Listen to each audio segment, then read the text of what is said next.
ៅក្រមជំនុំជម្រះនៃតុលាការកំពូលសម្រាប់បដិសេធមិនដឹងសារទុករបស់មេធាវីលោកកើតសារាយដោយសម្រាប់តម្កល់សាលដីការបស់សាលាអូតូទុកជាបានការសេចក្តីសម្រេចធ្វើឡើងនៅថ្ងៃទី3ខែកក្កដានេះនៅបន្ទាប់ពីតុលាការកំពូលបើកសវនាការជំនុំជម្រះលើមិនដឹងសារទុករបស់មេធាវីការពារក្តីលោកកើតសារាយកាលពីថ្ងៃទី26ខែមិថុនាឆ្នាំ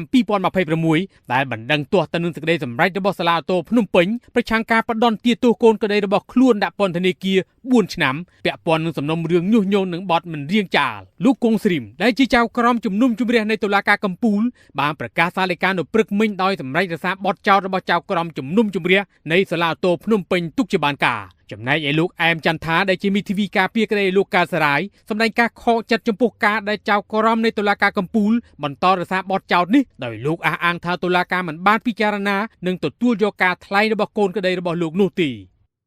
បាទខ្ញុំសោកស្ដាយដែលតុលាការកំពូលតម្កល់សាលដីកាសាលាអូតូទុកជាបានការចំពោះសំណុំរឿងកូនក្តីខ្ញុំបាទលោកកើតសារាយនេះខ្ញុំសោកស្ដាយដែលតុលាការកំពូលគាត់មិនបានចារណាឬក៏ទទួលយកនៅការថ្លែងអះអាងរបស់កូនក្តីខ្ញុំបាទក៏ដូចជាសហមេធាវីទាំងពីរដែលបានលើកឡើងពីអំណះអំណាងលោកកើតសារាយត្រូវមន្ត្រីនគរបាលក្រុងភ្នំពេញចាប់ខ្លួនកាលពីថ្ងៃទី5ខែមេសាឆ្នាំ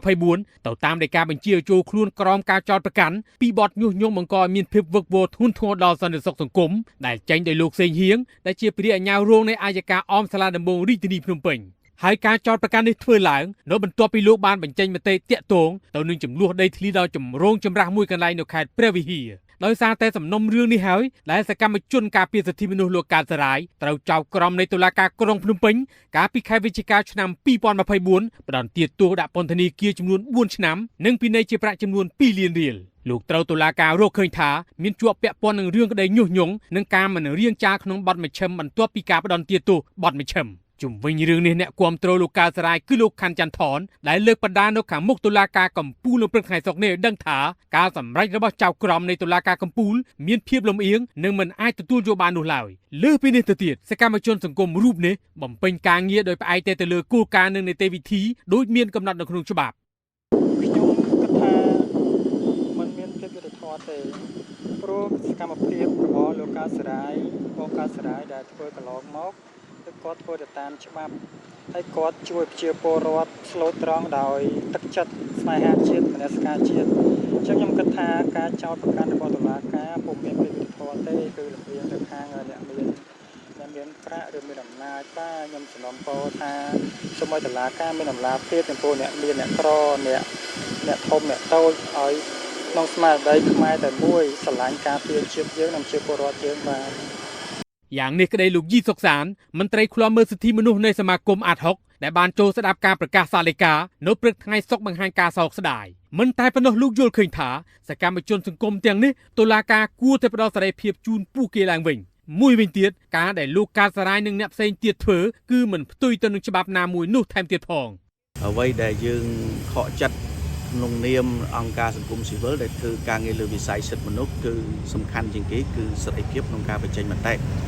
ហើយតុលាការកំពូលលោកសម្រេចតម្កល់សារក្រមរបស់សាលាដំបងក៏ដូចជាសាលាតូនពិតជាបានការដដែលពាក់ព័ន្ធទៅនឹងសំណុំរឿងដែលចោទប្រកាន់ពីបទញុះញង់ហើយនឹងការមិនរៀងចាលហើយយើងក៏ស្នើសុំទទូចដែរទៅរាជរដ្ឋាភិបាលមេត្តាស្នើសុំទៅអង្គព្រះមហាក្សត្រដើម្បីដោះលែងឲ្យពួកដែលធ្វើការងារសង្គមពួកអ្នកធ្វើការងារសង្គមនេះគឺជាកោសិការបស់រាជរដ្ឋាភិបាលទេមិនមែនជាអ្នកណាទេគាត់ជួយបំពេញចន្លោះខ្វះខាតរបស់រដ្ឋាភិបាលនៅពេលណាដែលមានការខ្វះចន្លោះតាមពិតទៅលោកកើតសារាយធ្លាប់ត្រូវចៅក្រមនៃតុលាការក្រុងភ្នំពេញផ្ដន្ទាទោសដាក់ពន្ធនាគាររយៈពេល20ខែម្ដងរួចមកហើយដែរកាលពីឆ្នាំ2021កាលនោះតុលាការចោទប្រកាន់ពីបទញុះញង់ក្រោយពីលោកបានចូលរួមបាតុកម្មដោយសន្តិវិធីប្រឆាំងការឃុំខ្លួនលោករងឈុនរីឯរបាយការណ៍ដែលចេញដោយអង្គការការពារសិទ្ធិមនុស្សលីកាដូវិញបង្ហាញថាការឃុំខ្លួននិងការផ្ដន្ទាទោសដាក់ពន្ធនាគារប្រឆាំងសកម្មជនសង្គមដ៏សកម្មម្នាក់នេះជាការដាក់បន្ទុកក្នុងកម្រិតទោសទ្វេដង